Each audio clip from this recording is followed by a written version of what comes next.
Here's the latest today going into the weekend. Big brands looking to spend big ad dollars on pop culture buzz. For the second consecutive year, the average cost of a 30-second ad spot during the Super Bowl hitting $7 million.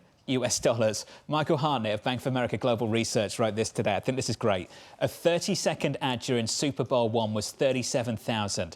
And the price for Super Bowl 57 was $7 million, a 185 times jump. Nothing keeps pace with Super Bowl inflation, but if they could, a six-pack of beer would be $340, a gallon of gasoline $61, the average US house price $4.2 million, the S&P 500 16,374. Bramo. It's not bad. You know what keeps up with inflation for Go a on. Super Bowl ad? Taylor Swift. Basically anything she touches, as well as Lionel Messi. I mean, basically they can have that same kind of inflation draw. Here's the thing. It's the consolidation of eyeballs. How many eyeballs? Sure.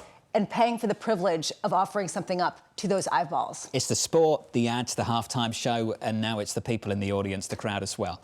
It's crazy. Bet, like whether or not they're going to show her and what that's going to do. Of course they're going to show her. Come on. I mean, of course they are. Barton Crockett joins us now of Rosenblatt Securities. Barton, let's talk about this. What are we tuning in for, and how big is this audience going to be on Sunday? Well, I mean, last year when the Chiefs played the Eagles, I think the numbers came in at about 113 million viewers. This year, the price $7 million flat with last year. You think we could grow it, right? I mean, you've got the Chiefs back, you've got the Taylor Swift thing, the San Francisco media market. These guys, 7 million's a lot, but they may be getting a bargain if the audience goes up, which it's been the trend all season with the NFL. That's been really defying all the other pressures on TV. More people tuning in for football this year. It's just amazing, Barton. You take like the top 10, top 20 sporting events, top 10, top 20 TV events of the last 12 months, and the NFL just dominates the list. But when you look at football versus everything else, how is everything else in sports performing? Nothing's performing like the NFL. I think that Major League Baseball had a decent year last year. The NBA has been kind of up and down, but generally healthy. But the NFL had really decent growth in audience across the regular season into the playoffs. High single, double-digit type of audience growth. Even as the number of people subscribing to pay TV is pacing down 8% year over year, and it's been doing that for a couple of years running now. Only half of Americans have a pay TV subscription, but 113 million of us last year tuned in for the Super Bowl, and probably more this year. How much is it because eyeballs beget eyeballs? The idea that so many of the ads are going to feature celebrities, and the fact that more celebrities are watching the game means that other people watch the celebrities watching the game. I mean, how much is it becoming this sort of, consolidation of eyeballs that you can then bank on to bring in bigger names that can then do even better?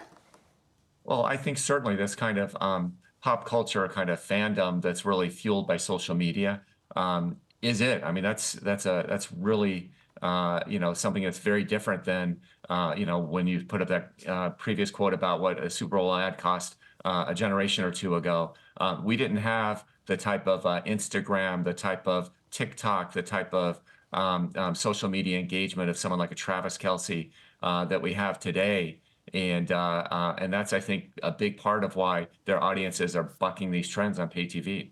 This conversation is kind of making my soul die a little bit. I'm just listening to this, and I'm wondering what this means in terms of going forward, in terms of the consolidation of ad revenue and where it's going to happen. How much is this the anomaly when it comes to cable television, where you can actually get these kinds of ad revenues, and how much are they shifting just directly to the Instagram and the TikTok and these other platforms where the celebrities live?